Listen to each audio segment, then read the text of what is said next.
Om.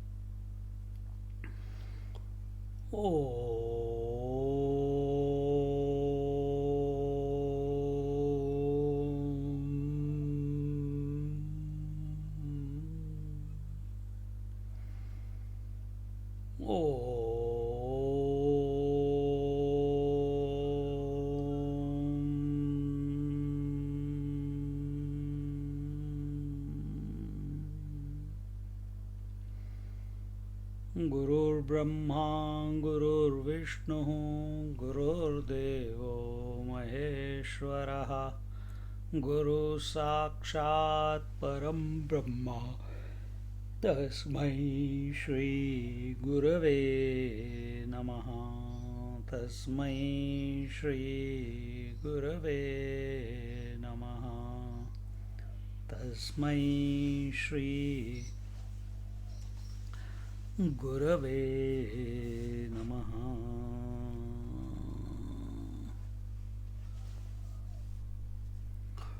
We are in Amrit Anubhav, verse number 14 and a half and fourth chapter of the Amrit Anubhav, Jnana Ajnana Bheda Kathana. Jnana Ajnana, knowledge and ignorance, Bheda, difference, Kathana, telling of the difference between knowledge and ignorance. What are they telling? They are telling how both knowledge and ignorance are self-cancelling. Then, if they are self-cancelling, what remains? You remain. After that, our knowledge is in our mind and our ignorance is also in our mind only. But the self is independent. It is from the self point of view, there is no knowledge and there is no ignorance. That is what is being told. And now here, same thing here, from the point of view of the absolute, there is no existence of knowledge and ignorance. ते वेळी पुनिवा भरे ना अवसासरे ते चंद्रीची उरे सतरावी जेवी. The moon has neither the fullness of full moon night, excuse me, the moon has neither the fullness of full moon night nor the total absence of dark night Amavasya, Purnima or Amavasya. It is the 17th beyond the 16 phases. Likewise, the pure knowledge, there is neither knowledge nor ignorance. So, what is moon? Is moon equal to full moon or is moon equal to Amavasya? Or is moon independent, transcendental, beyond the effect of the full moon and the no moon? That is the 17th one. When ignorance is destroyed and knowledge is also destroyed because of its growth, at that time, what is the condition like? It is like this example that is given. On full moon night, the moon is complete. On Amavasya night, there is no moon. But in reality, the moon is neither absent nor present. It is as it is. The completeness is compared to Jnana Vritti and the absence to Ajnana Vritti. So here the full moon is equal to Jnana Vritti. And the no moon is equal to ajnana vritti. Vritti, thought. Jnana vritti, thoughts of knowledge. Where it is when you are thinking about the self. Thoughts are of the self. And ajnana vritti, when you are thinking of not self. There are two thoughts without which the mind cannot be called a mind, and they are called aham and idam. Aham is jnana vritti and idam is ajnana vritti.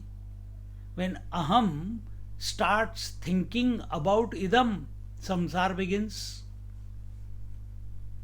When aham thinks when aham through idam thinks about aham, when aham through idam, when the I thought through the not I thought thinks about the I, it reaches a peak and eventually the thought drops. Then that is told here. The completeness is compared to jnana vritti and the absence to ajnana vritti. But this is phenomena. Just as full moon and no moon is phenomena, the presence of I as a thought and not I as a thought is also phenomena. Knowledge and ignorance both are phenomena. They are not the reality. The moon in its true form is supporting both the completeness and the absent. And just as the orb of the moon is supporting the full moon as well as the no moon, similarly, the reality that the self is, the pure consciousness that I am, is supporting the knowledge as well as the ignorance. Without the self, knowledge cannot express and ignorance also cannot express. But does that mean that self is caught up in the knowledge and ignorance yo-yo? No. But we feel like that. Sometimes I understand, sometimes I don't understand, sometimes I am free of all worries, and other times I am full of all worries. That's your problem. You sort it out. You come back to the one. You be the one who is transcendental to the knowledge and ignorance. The 16 kalas, phases of the moon, cannot touch the moon itself. The 16 phases of the moon. What are the 16 phases of the moon? You know, all the 16 days. ये क्या हो गया एकदम से यार? Is this light making a difference?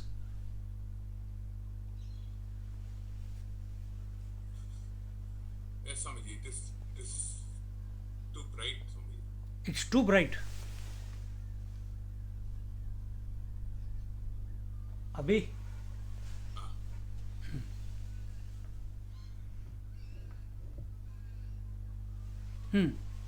Excellent, sir. yeah.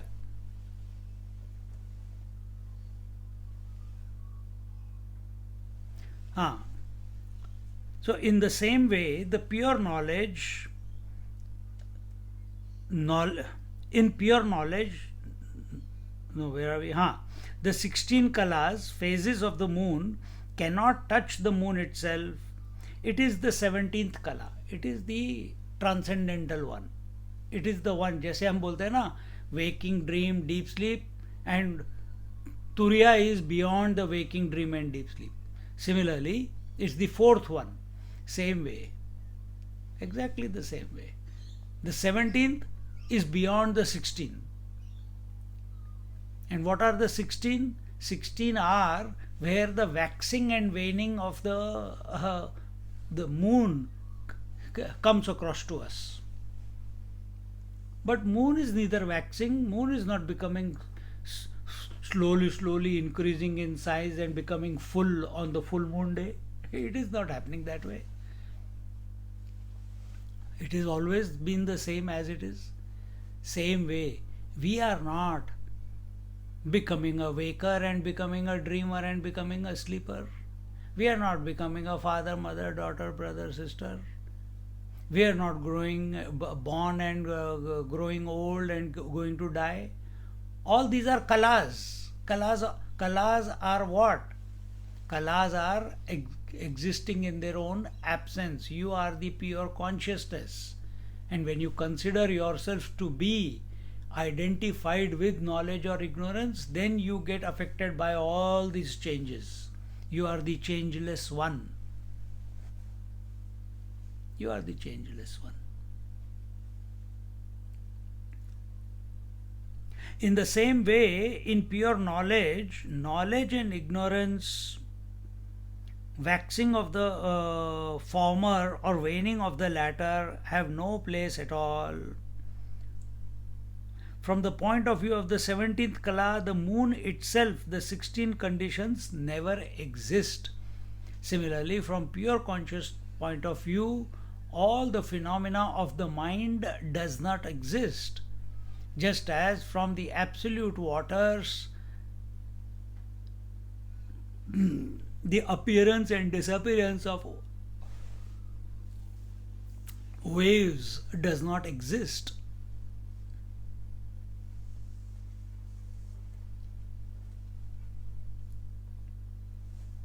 Now Jnaneshwar Maharaj explains how impossible it is to describe this pure knowledge by comparing it to something else. What is the nature of this knowledge? It is all encompassing. What is the nature of this infinite knowledge or pure consciousness? Sarvam khalvidam Brahma. Ekameva dvitiya nanasti kinchana. Ishavasam sarvam yat kinjit jagatyam jagat. This is the nature of this pure consciousness, and that pure consciousness I am. Jnaneshwar Maharaj says, Ka te zatare natope kone tame nasipe te upame che zaupe surya chi hoye. He says, the sun, independent of any other source of light and immune to the presence of darkness, is incomparable to anything else but itself. All examples that are taken have some limitation, because examples are taken only as support to drive home some point.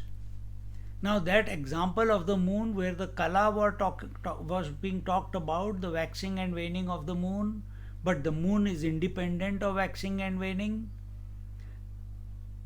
it did its purpose. That example had its own purpose. But now to tell it from the absolute point of pure consciousness point of view, the sun independent of any other source of light, like moon is getting the light from the sun, it is borrowed light. But the sun, is it getting borrowed light or is it self-effulgent? It is self-effulgent and immune to the presence of darkness. So on moon we can see the darkness and light. Full moon is light, no moon is darkness. But in sun, do we see waxing and waning of the light? Do we see full light and no light or less light? No, it's ever the same. The sun is self-effulgent and independent of anything else for its light, it cannot be covered by darkness. From sun's point of view, frankly speaking, even light, which is knowledge, because we are seeing the light of the sun and we are saying there is no darkness in the sun, but from sun's point of view there is no darkness. Darkness as a word or concept does not exist for the sun. And frankly, even knowledge does not, meaning that I am of the nature of light, this concept also does not exist for the sun. But let's see what he says here. If such, it cannot be covered by darkness. If such a sun, which is one without a second, has to be described through a simile, it is not possible to find an equivalent object for comparison.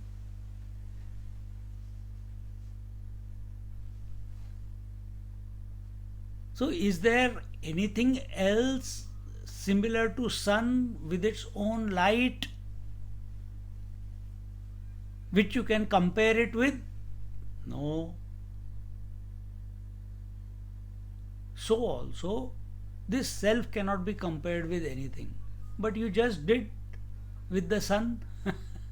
But that there also you will find many ways how some faults are there. In the same way, it is not possible to find a suitable upama, not the upama, suji upama, rava upama. Upama means comparative. A suitable upama, simile, with which the pure knowledge, the Paramatma Tattva, can be compared. Pure knowledge can only be compared with itself. It is one without a second. See? It is one without a second. It is incomparable. There is nothing like it.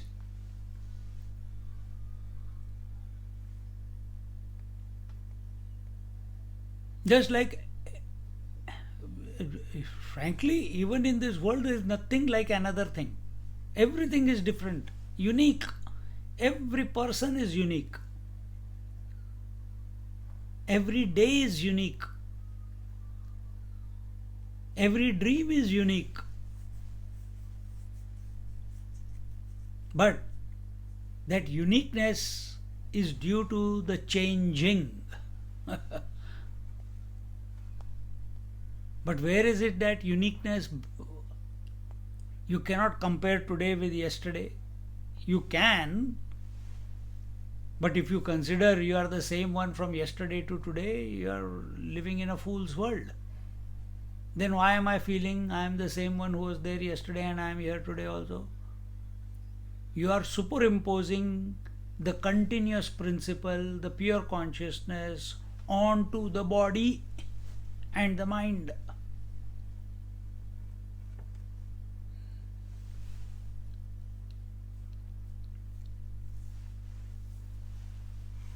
So, the pure knowledge cannot be compared with anything, and it knows itself. It is unique. It is one without a second. There are no nothing similar to it in any creation. This thought is concluded by saying that pure knowledge is neither brightened by knowledge nor dulled by ignorance. Just now, when I asked, is this light okay? And someone said, no, Swamiji, you are too bright. The light falling on the face was too bright. Then I dimmed it. Some new gadget I got. It is not the same way with the self. It cannot be illumined by knowledge, nor it becomes dull by ignorance. Telling this, Jnaneshwar Maharaj says, Manavni jnane uzale का अज्ञाने रुळे तैसे नव्हे निर्वाळे ज्ञान मात्र जे. This pure knowledge is such that neither is it brightened by knowledge nor is it darkened by ignorance, beyond any denial in knowledge and ignorance. This pure knowledge does not become brightened because of knowledge. That means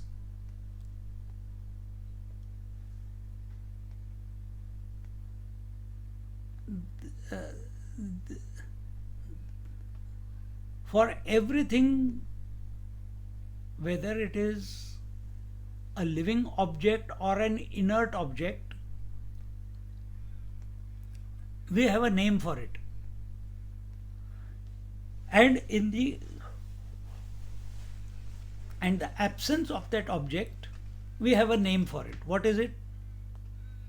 I know the laptop, I know the light, I know the book, I know. And the absence of the object, I don't know. Isn't it? We are good at name giving. So everything is known as separate. But here, when it says, this pure knowledge does not become brightened because of knowledge.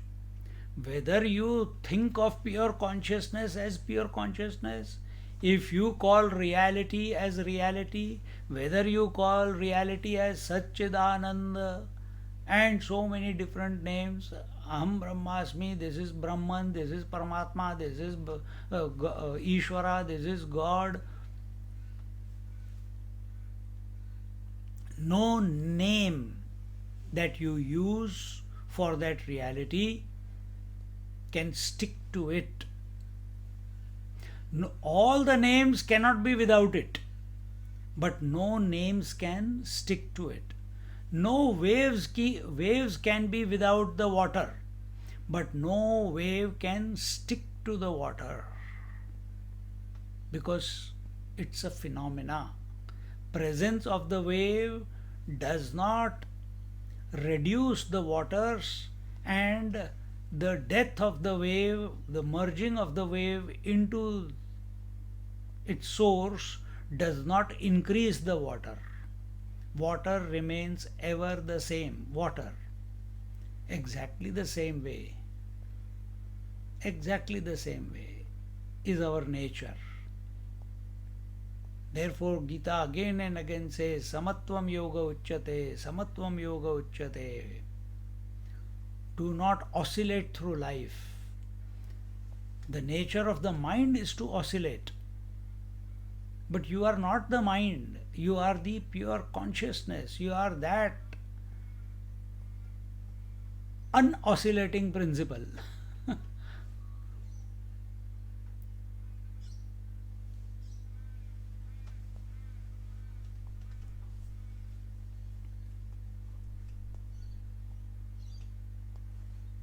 So it is not brightened by knowledge, nor it is darkened by ignorance. Therefore, this knowledge, which is our essential being, is jnana matra, that wherein the opponent called ignorance is no more present.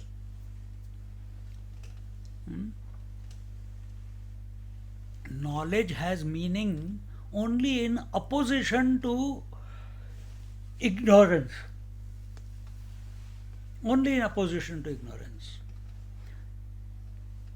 We are pursuing knowledge. You are coming to satsang. I am talking about all these topics. We are reading Jnaneshwar Maharaj's Amrutanubhav.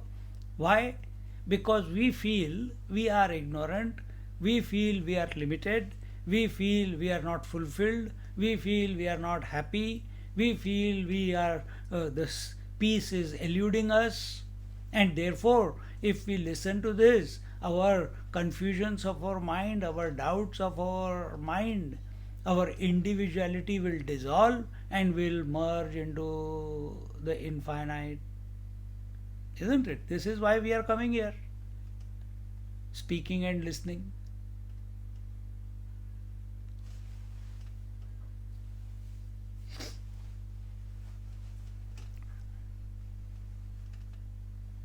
But as much as you may read, as much as you may think, deep texts, sublime texts, sublime thoughts, they cannot illuminate the reality that we essentially are. They cannot illuminate it.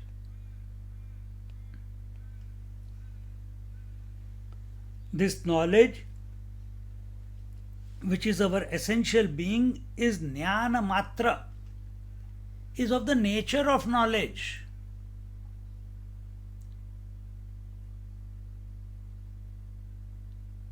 Mind is not of the nature of knowledge. Mind is of the nature of thoughts.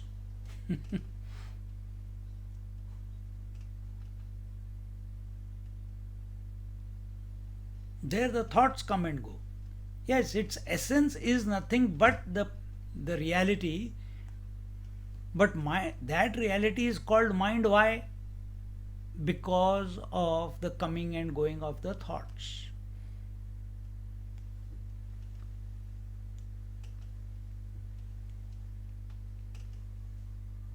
And therefore, this self cannot be known. Self that I am, in essence, cannot be known through the thoughts.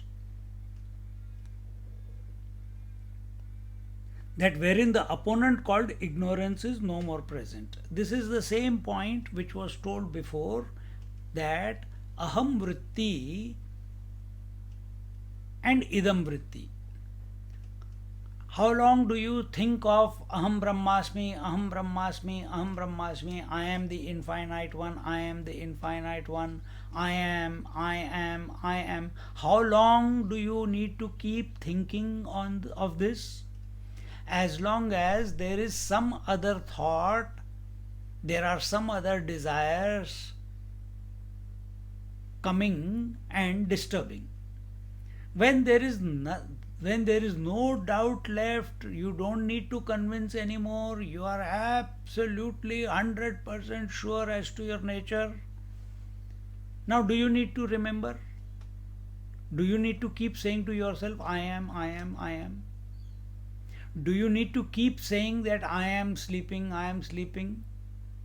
The thought of sleep is to be invoked. Remember what we are saying. Thought of sleep has to be invoked to counteract all the thoughts of the waking world.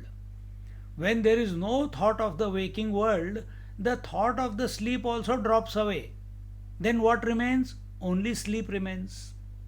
Similarly, the thought of knowledge. What is the thought of knowledge? I. I has to be remembered, I has to be repeated. How long?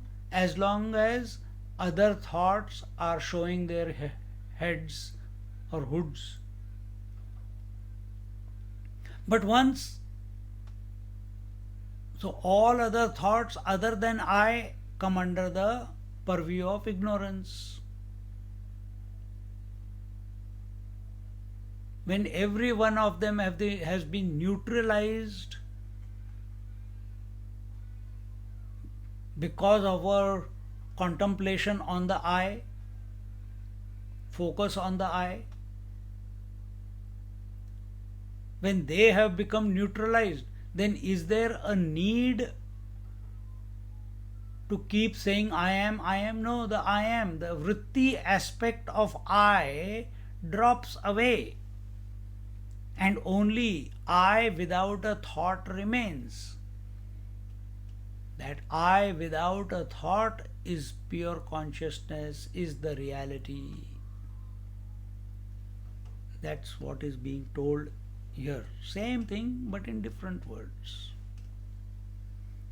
That wherein the opponent called ignorance is no more present. Therefore, so long as one keeps insisting on any viewpoint, one is still functioning in relativity.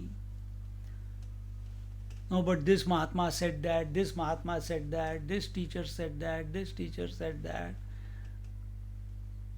the Sankhya Shastra said this, the Vedanta Shastra said this, the Nyaya Shastra said this, the Bhakti says this, the Karma Yoga says this.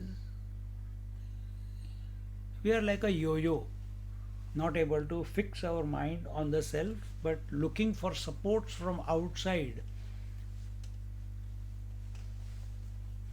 So long as one keeps insisting on any one viewpoint. So we should be able to see the oneness, see the principle that every path is taking us to the summit. Don't be lost in the path. That only this one.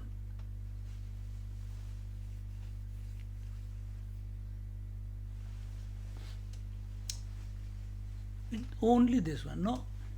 All paths take you there.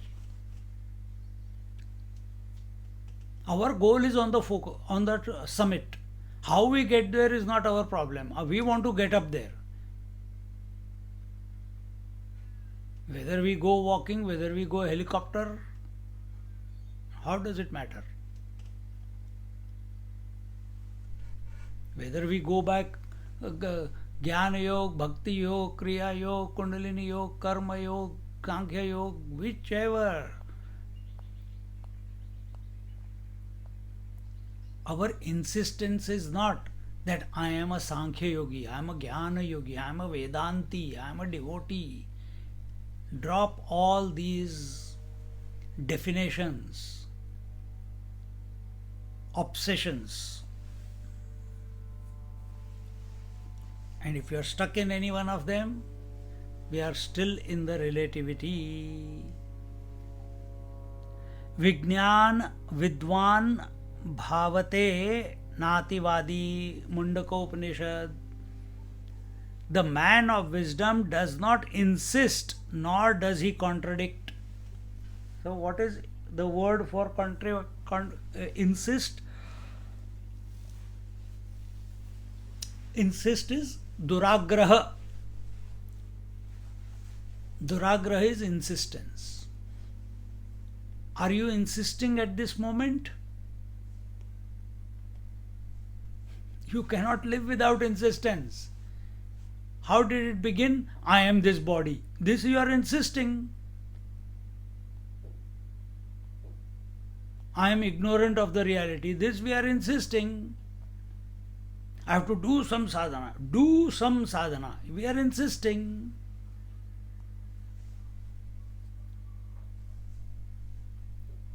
We think we are growing. When I am thinking of sleep, to counteract the thoughts of the day waking, that is insistence only. Focus is nothing but insistence. Eventually it has to be dropped, or it should get dropped. So here it says, the man of wisdom, till you are insisting, till you are focusing, till you are putting efforts, you are not established in the reality. For a man established in reality, the man of wisdom, he does not insist about anything. And he does not contradict anything. So what does he do? He accepts everything, rejects nothing, retains nothing. So many times we have told you this. This Shuddha Jnanam, pure knowledge. This pure knowledge, in which neither knowledge nor ignorance is operating, that is one's essential nature. That is our true self. But we keep insisting, I am a great devotee, I am, I think I am almost there. I think I am a great meditator. I am a great speaker. I am a great listener. I am this. Apne muh miya mithu. singing our own glory. It doesn't lead us anywhere.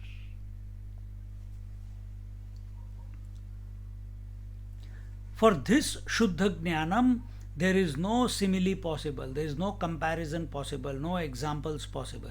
This being the case, objectification of pure knowledge is not possible. Objectification of pure knowledge is not possible means what? You, just as your eyes can see the whole world, they cannot see themselves.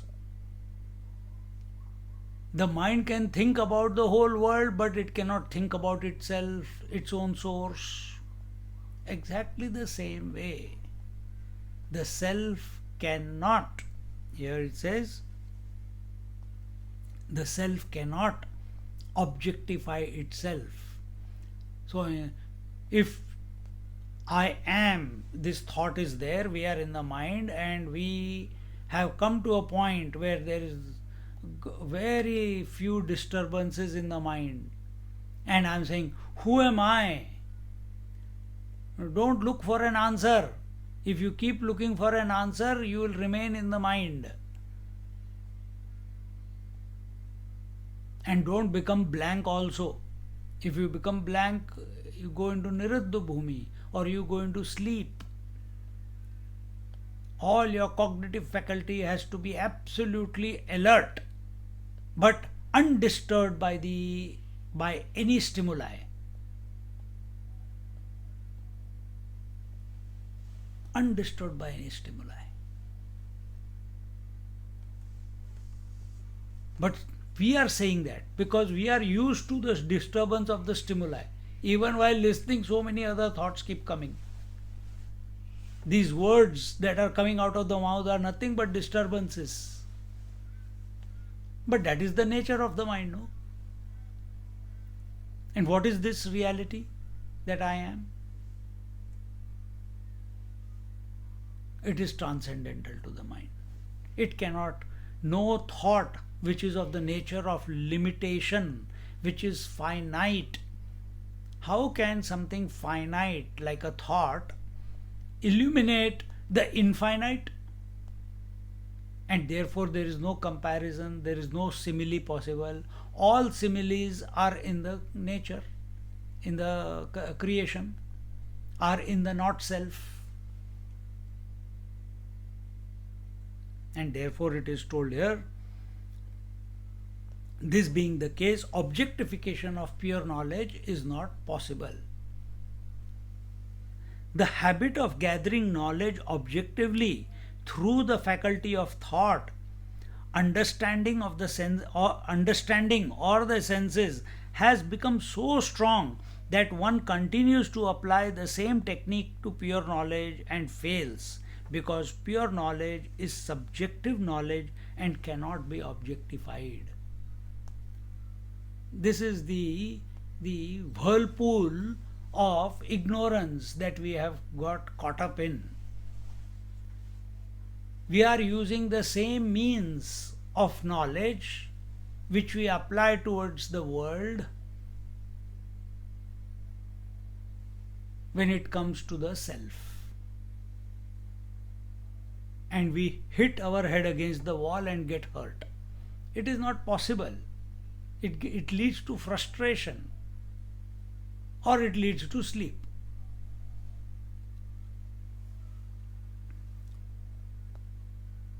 To remove this problem of objectification of pure knowledge, Sant Jnaneshwara takes up another thought. Now, how do we remove this objectification? Where is the objectification going on? In the mind. Who are you in essence?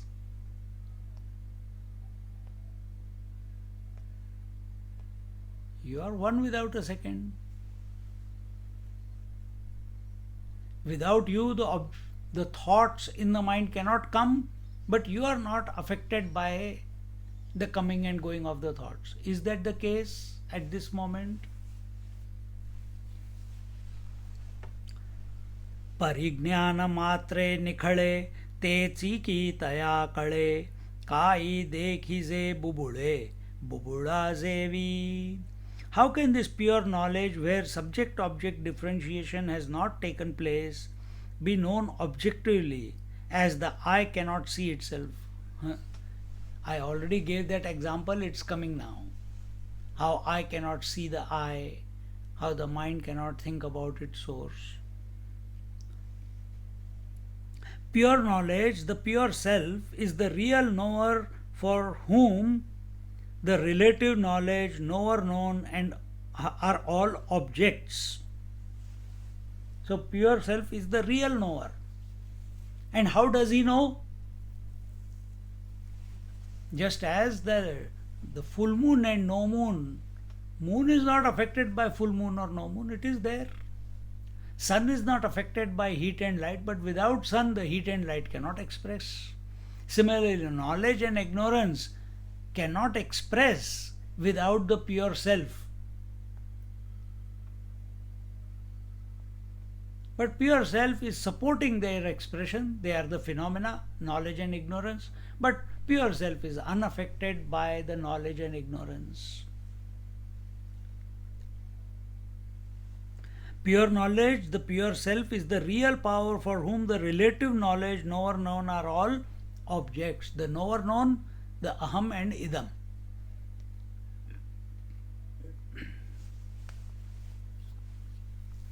In the dichotomy of subject-object, the subject is also an object for the pure consciousness. Subject, this I, for whom there is that, idam, is also an object for the pure consciousness. Arre baapre, this is getting too much, How will we are digging deeper and deeper? This is very confusing. No, it is not confusing.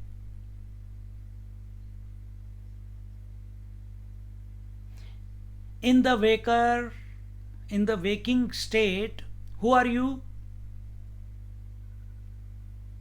The waker. In the dream state, who are you? The dreamer. In the sleep state, who are you? Sleeper. In the meditative state, who are you? Meditator.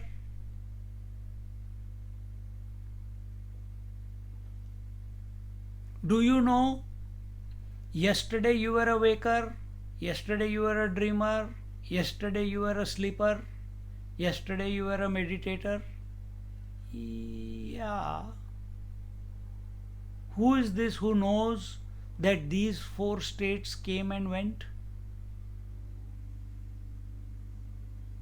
That is the pure self. So which means just now when I said, yeah, I was the pure self. Yes, waker cannot say that, yeah. Waker cannot say that, yeah, because waker is absent in dream, deep sleep and meditation. Then who knows this?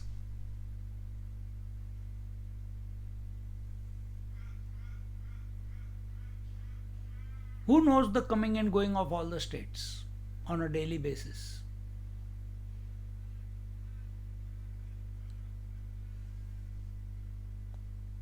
That one you are. But our tragedy is when we wake up, we consider ourselves to be the waker and lose the whole plot. And we don't stop there. That waker's tragedy, first it was our tragedy, now it's the waker's tragedy. That he doesn't consider himself to be a waker and witness the waking world. Then what does he do? He becomes the father, becomes the mother, becomes. So becoming within a phenomena within a phenomena. And now he finds it very hard to come out of that. But the truth is this, that the subject, the aham.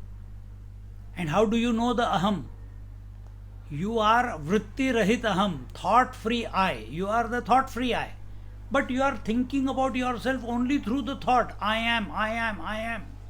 I am happy, I am hungry, I am walking, I am awake, I am not dreaming, I am not sleeping, I am listening, I am speaking, I am sitting. You are interacting with yourself only through thoughts.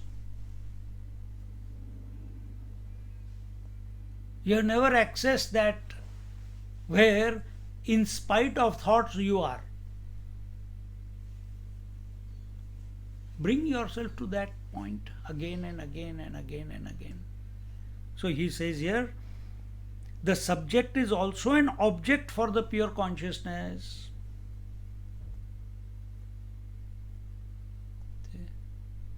Subject, what is the subject? I is the subject.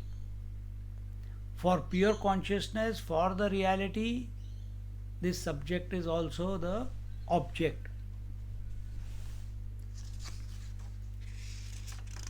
Continuing. Therefore, I, the pure consciousness, has three objects in the waking state: the waker himself, the waking world, and the waking experience.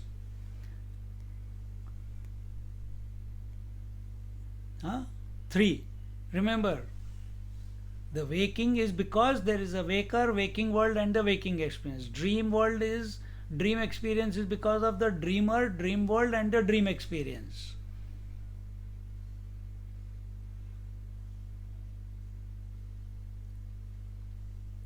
And the pure, so for the pure consciousness, the true self that I am, in essence, for it, what is its object? That the waker, the waking world, and the waking experience, these are its object. You know, at this very moment, if you say, I see Swamiji, or I am listening to Swamiji, to the satsang. So the I is there, the waker. What is the waker? The listener is there. The listened to, the teacher is there. And the experience of listening is also known by you, that yes, this experience is going on. So the one who knows these three has to be other than these three.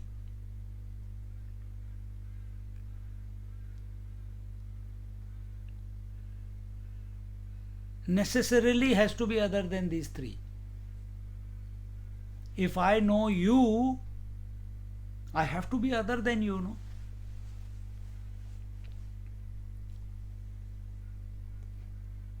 I told this example many times before. The whole world we interact with, this is a laptop. I know this is a laptop. I am not the laptop. This is Nagaraj. I know this is Nagaraj. I am not Nagaraj. And like this we keep going through everything. We don't keep saying these three sentences again and again, but it has gone deep within us. This is our default position. The entire world, this is the world, I know this is the world, I am not the world. But when it comes to this body, this is the body, I know this is the body, I am the body. Why the rule changes? This is the mind, I know this is the mind, I am the mind. Why does the rule change? This is a thought, I know this is a thought, I am the thought. अरे बेवकूफ है क्या?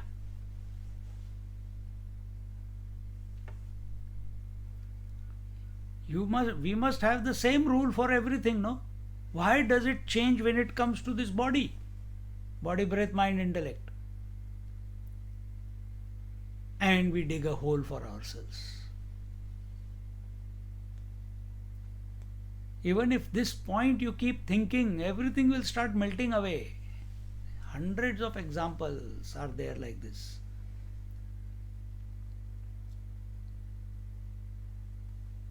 If the waker wants to remain a waker and understand the pure knowledge as an object of knowledge, in the way in which he transacts in the waking world, then he is on the wrong path and totally off the mark. So waker is only propped up because of the waking experience and the waking world. And while whatever the rules he is following to know the waking world as the waker, which is me right now, who is speaking in the waking world, and as a waker, considering myself to be the waker, I want to know the reality that I essentially am, and I am not ready to let go of the waker. I have let go of the dream, I have let go of the deep sleep, but I have not let go of the waker. How will I come to know? I have to transcend this waking also. And what is this? Waker, waking experience. Waker, waking world, and the waking experience. This Triputi also I need to transcend. So we have to continuously again and again expose us to that.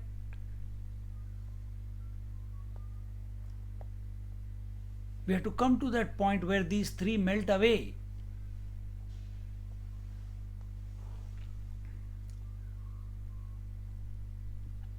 This habit of objectification is the most difficult hurdle on the spiritual path. Pure knowledge is not relational knowledge. Pure knowledge is not relational. Aham and idam is a relation. Husband and wife is a relation. Seer and seen is a relation. Thinker and thought is a relation.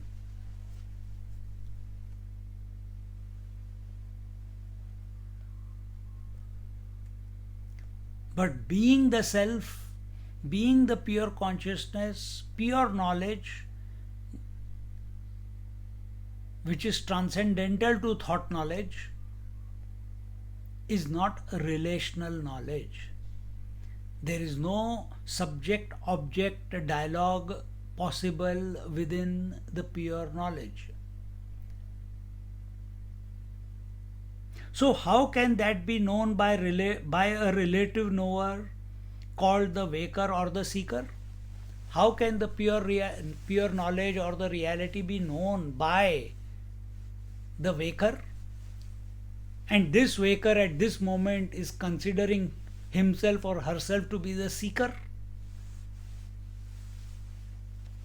Question we have to ask to ourselves.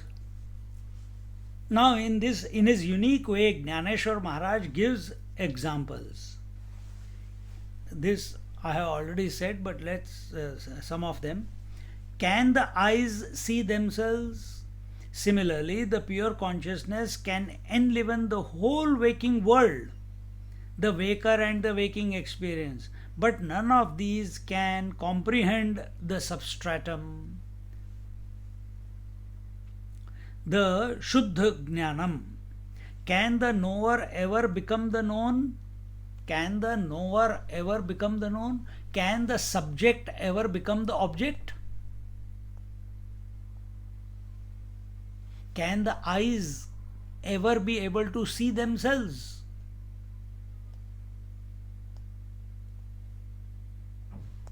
The mind can think thoughts. Can the mind think about itself? It will vanish. Try. Experiment. Can the knower ever become the known? Not possible at all. Impossible. Can the known ever be the knower? Can the known ever become the knower or be the knower? Can the seeker ever be the infinite consciousness?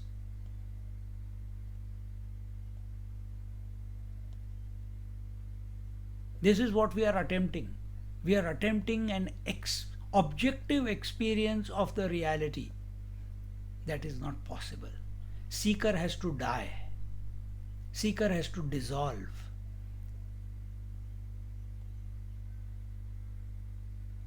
Seeker is seeking something. What is he seeking? His own essential nature. But his own essential nature cannot be objectified. Then there is only one option left. Seeker has to go out of existence as a seeker.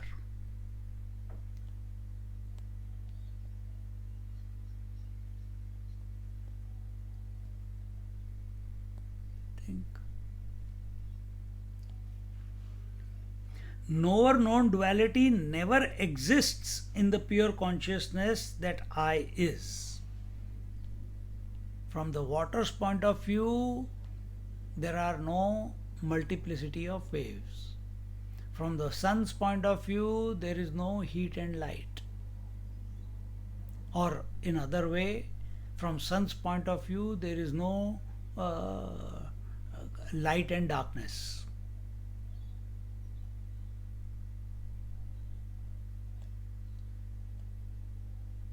Same way, from the reality's point of view, there is no subject and object.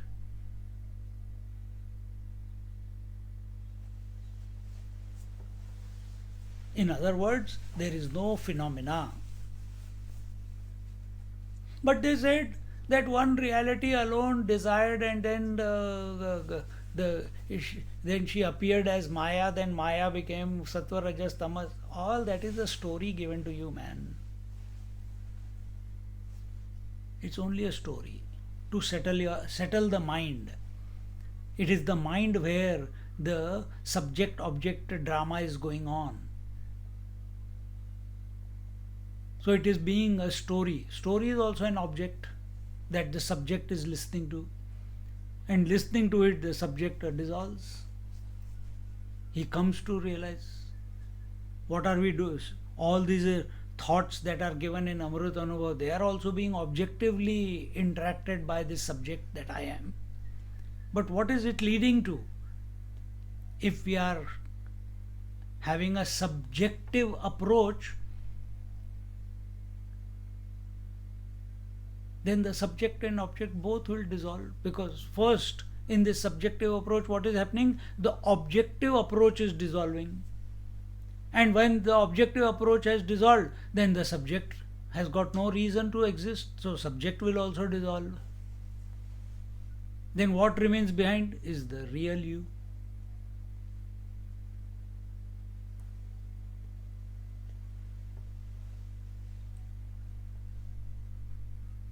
So stop this pursuit of the reality as separate from yourself, whether outside or inside. The examples continue.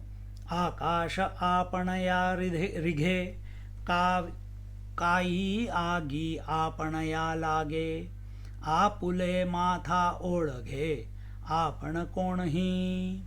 Can the space enter itself, or the fire burn itself, or a person ride on his own head? Huh? How the subject object cannot coexist in that one is stated by citing further examples at the gross level. Again, these examples are only limited in their expression.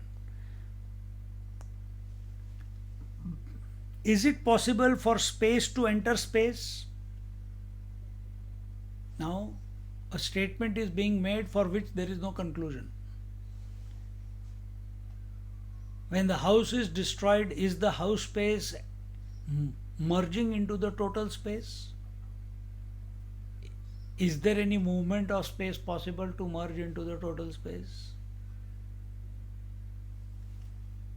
The answer is left to you. The fire to be on fire, can the fire burn itself?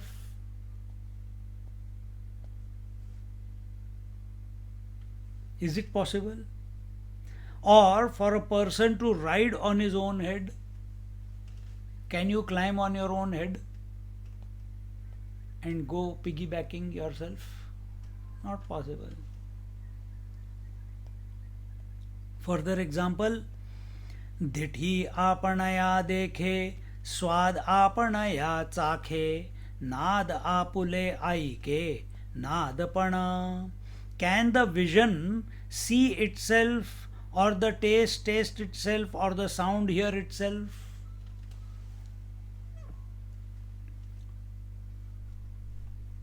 Can the eyes see themselves? Can the tongue taste itself? Can the ears hear themselves?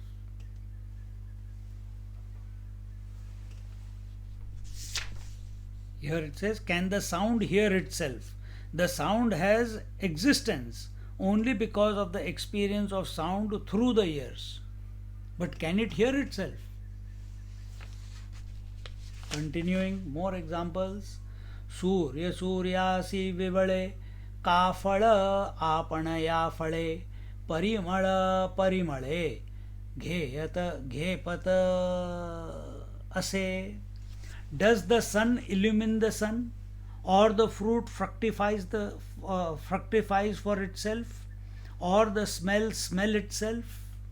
All the senses and the mind are taken, and also the examples in the creation. Can the sun illumine itself? Can the fruit fructify for itself? Can the smell itself? All these are impossible.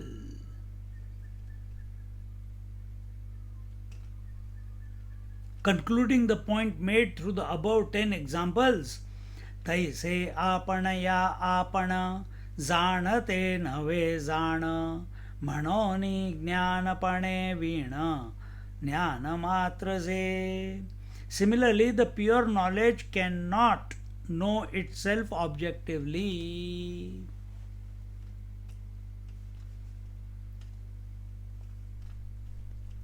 The pure knowledge, the pure self, the reality that I essentially am, cannot know itself objectively. So what are you seeking then? If you can't know it, seeker is seeking objectively. He wants an experience. And self is not an experience. अब क्या करोगे? Therefore, this pure knowledge is the knowledge without the difference of knower and known. This is the conclusion.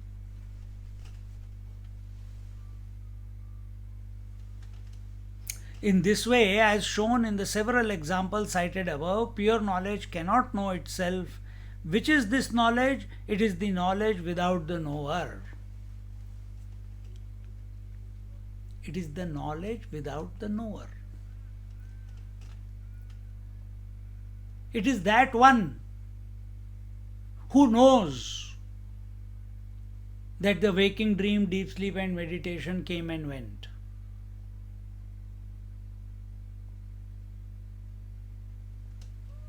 It is that one.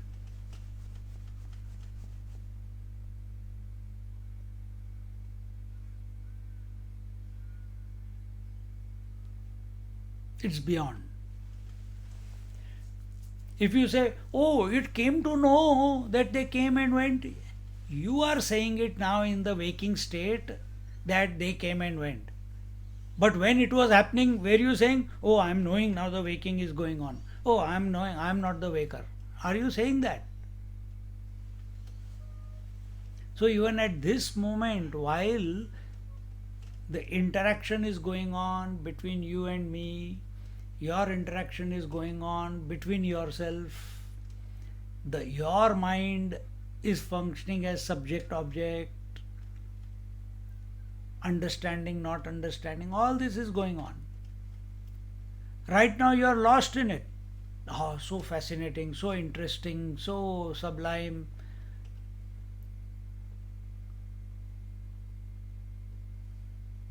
But you are not I'm not known to judge, but at this moment, are we able to separate ourselves from this experience taking place? Are we able to separate ourselves from being the waker, the seeker? But if I tell you tomorrow, in tomorrow's satsang, I tell you, hey, yesterday I was telling you this, do you know that I asked you this question? You will say yes. Do you know that I was asking you this? Yes. So for you to know this experience, you must have been separate from this experience, only then you can know, na? But at this moment, we lose that plot.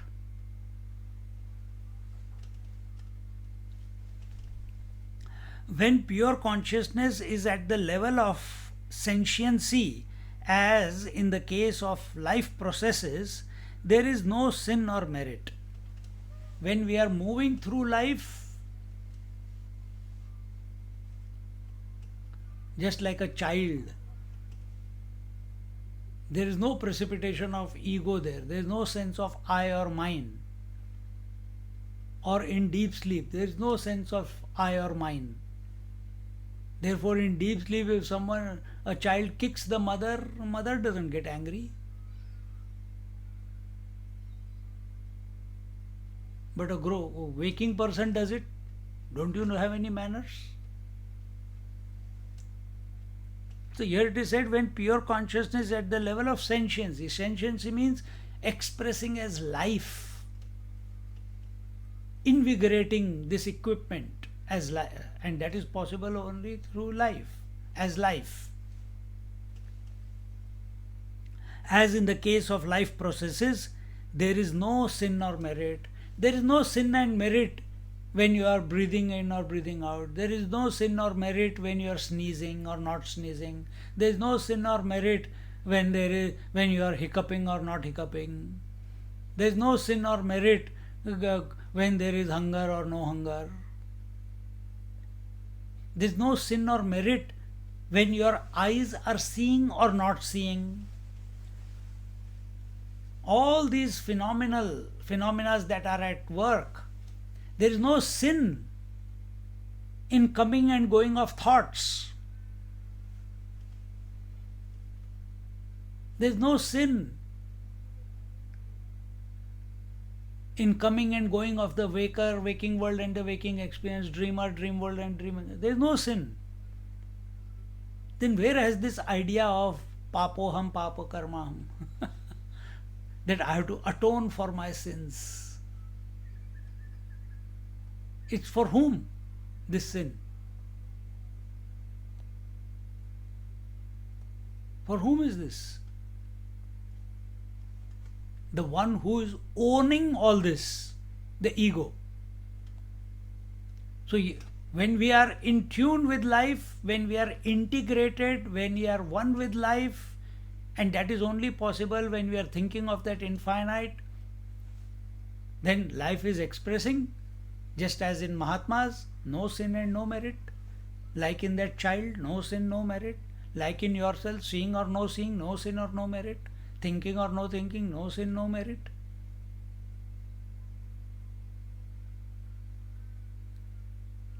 We dig the grave for ourselves by identification. The action being the body alone, there is no sin attached to it, because action is nothing but manasa vacha kaya. What is manasa vacha kaya? What is happening there? At the kaya, the body level, activity is taking place, hands are moving, eyes are blinking. At the breath level, vital air body, the breath is coming in and going out. No sin and merit. There is no sin and merit when I move this hand or this way or that way.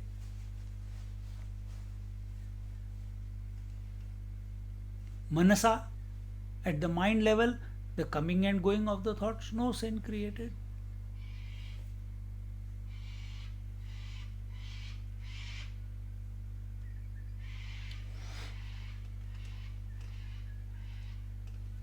So it says, the action being of the body alone, body, the causal, gross, subtle and causal. Action is possible, activity is possible only at the body level, equipment level, faculty level. This is what we saw in the Ishavasya Upanishad also.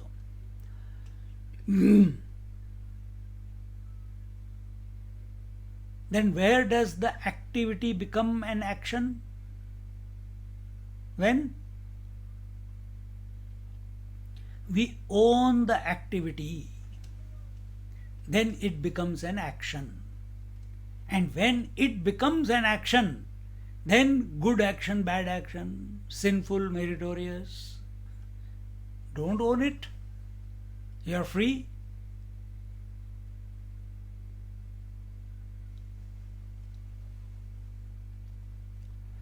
The action being of the body alone, there is no sin attached to it, to the body. Whether this laptop is or is showing you a satsang, and after the satsang is over, it shows you a disco dance or some dirty thing. Is there any sin and merit for the laptop? No. The car is taking you to the temple, or the car is taking you to a pub. Is there any sin or merit for the car? No.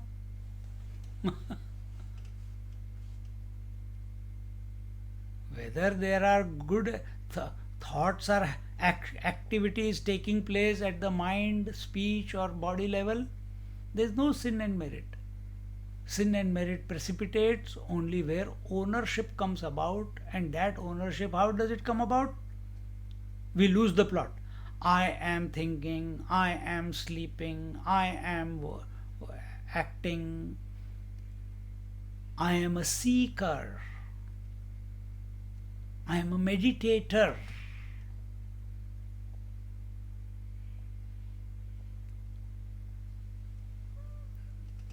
And we invite all the trouble, challenges then. When the same Paramatma Tattva, the same Sadvastu, expresses as the knower, known, and knowledge, these three together are called knowingness, and it is from this point that individuality is born. Only when these three precipitate, waker, waking world, and the waking experience, dreamer, dream world, and the dream experience, experiencer, experienced, and the experiencing, knower, known, and knowing, seer, seen, and seeing, hearer, heard, and hearing, taster, tasted, and tasting. Wherever the I is born, I is born only when it identifies with the activity.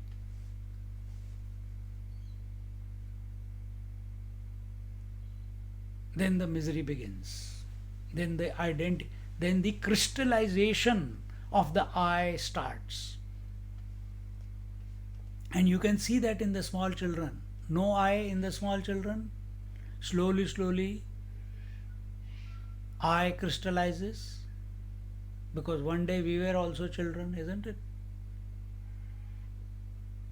Then as we grew, I kept on crystallizing. By grace somewhere,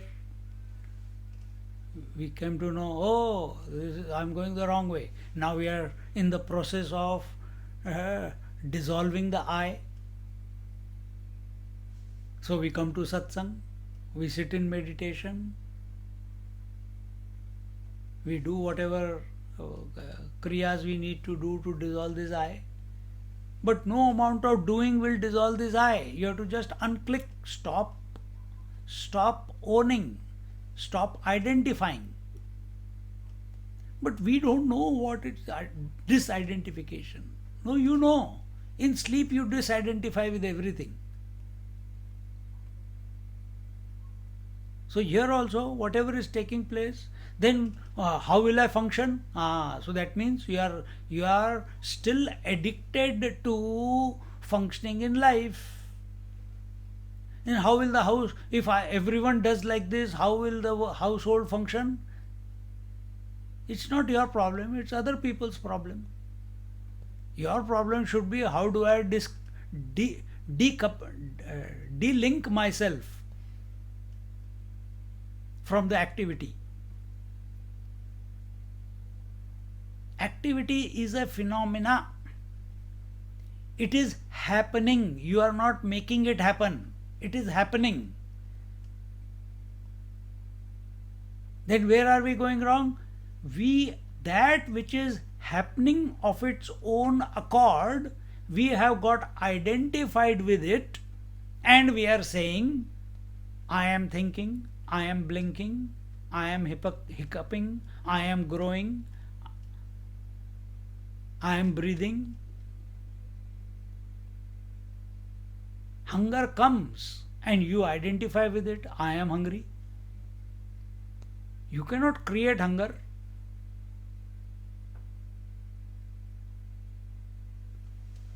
Stop identifying.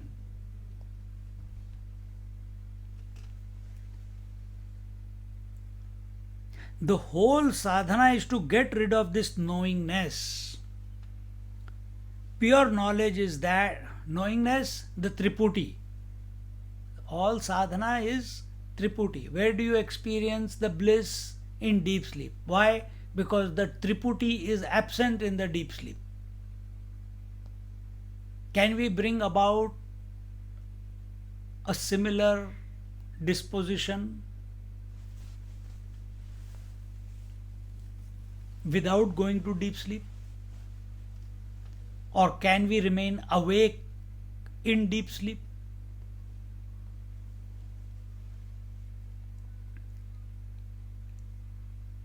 The whole sadhana is to get rid of this knowingness. Pure knowledge is that where there is no knowingness, and hence there is no Triputi of knower known knowledge. Bhagavan Krishna says in Bhagavad Gita chapter 13 verse 2, I am the Kshetrajna in all the Kshetras. I am the knower in all the knowns. And what are you considering yourself to be? See, very simple. Do you, when the seer is there because there is seen, hearer is there because there is heard, taster is there because there is something to taste, listener is there because there is something to listen, feeler is there because someone to feel. Do you feel that all this is I? Yeah. Correct? Within this body, you feel you are the experiencer behind all the five senses. In this mind, you feel you are the experiencer behind all the thoughts that are coming in the mind. Our problem is we stop here. Our problem is we consider that only in the waking, not in the dream. Our problem is we consider that only in this body.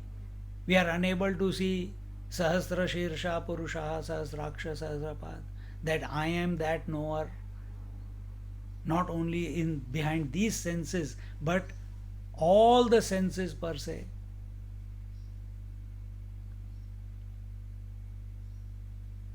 Of past and future.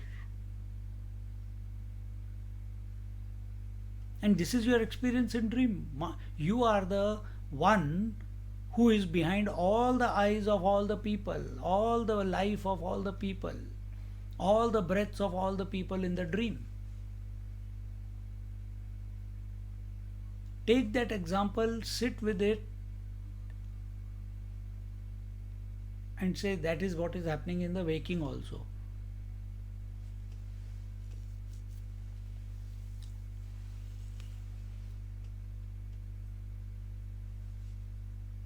Why are you able to experience or nod when I say you, the one mind alone is expressing through all the people, past, future of the people, life of the people, because your attention, yes, you are hearing the word people and the experience of the dream, but your attention is on the one mind. That's why you are able to nod that yes, it is that one mind alone which is expressing through all the objectivity in the dream. But here in the waking, our attention is on not on that one. Our attention is on the manyness. Our attention is on the manyness of the world, manyness of the thoughts, manyness of the senses. Our attention has to come to this one. It will reveal.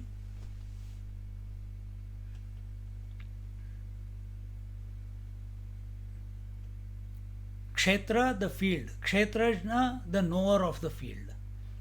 That knower of the field is one without a second. Not one per person, not one per faculty. Seer is, we feel the seer is, when we are using the words, seer is different to listener, is different to thinker. But what is your experience? I alone am the seer, I alone am the knower, I am alone the experiencer. So rather than focus on the expression of that I, come to the I. In each kshetra, I told you the various senses are the kshetras, but this body is also the kshetra. Your body is one kshetra, his body, kshetra field of experience. First, the cognitive faculties were the fields of experience. Now I'm saying the whole body is the field of experience. So many people are listening, all in this world, every body is a field of experience. But the I behind all the fields is the same I. It cannot be different I's. And that is told here. In each kshetra, there are two kshetrajnas. One who is limited by the body, the other not limited. This comes in the Mundaka Upanishad. Dau Suparna Sayuja Sakhaya. It's as if, this is only as if. There is one who is looking outwards and the one who is content with himself. The one who is complete and the other who is looking, identifying. The latter is pure consciousness, that which is not limited, that which is not limited by objectivity, that which is not identifying with the objectivity, that which is not identifying with the experience. Who is this one who is not identifying? He is the pure consciousness, he is the reality. So, right now also these two are there, seemingly. Because otherwise, yesterday also they were there. But you were not aware of these two. But when I ask you today that, do you know the waker, dreamer and sleeping experience come and go yesterday and day before yesterday? You say yes. So there must have been someone who knows that these three came and went. Yesterday, day before yesterday, day to day before yesterday. So that other one, the transcendental one, the untouched one, the unlimited one, he must be present right now also. Because when I ask you the same question tomorrow, you will say, yeah, yesterday I had the waking experience. Right now you are having the waking experience. Are you able to separate yourself from the waking experience and be the eternal witness?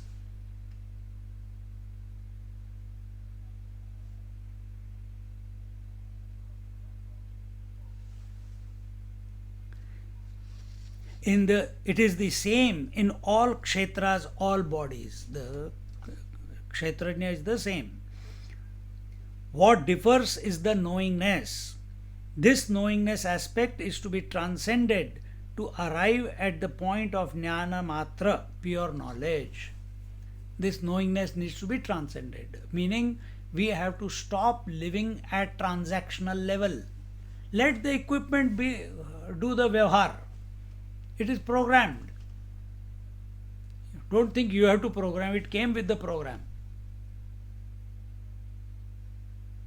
We think we have a lot of intelligence. How does that bird communicate? How does that mosquito communicate? How does he know which flower to go, uh, or which person to how does the bee know which flower to go and get the nectar? How does it know what is its nourishment? It's inborn. In what? In the equipment.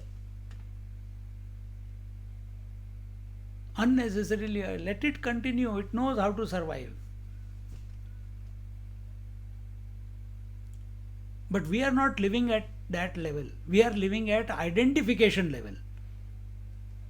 I am a wife, I am a husband, I am a this, I am that, I am a teacher, I am a seeker, I am a meditator.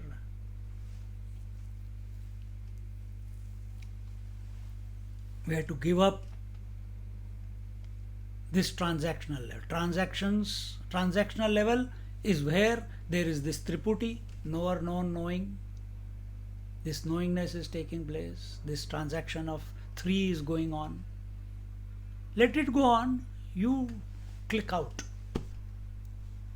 You be the witness. Om Purnamada Purnamidam Purnat Purnamudachyate Purnasya Purnamadaya Purnamevavashishyate. Om Shanti Shanti Shanti. Harihi Om Shri Gurubhyo Namaha. Harihi Om.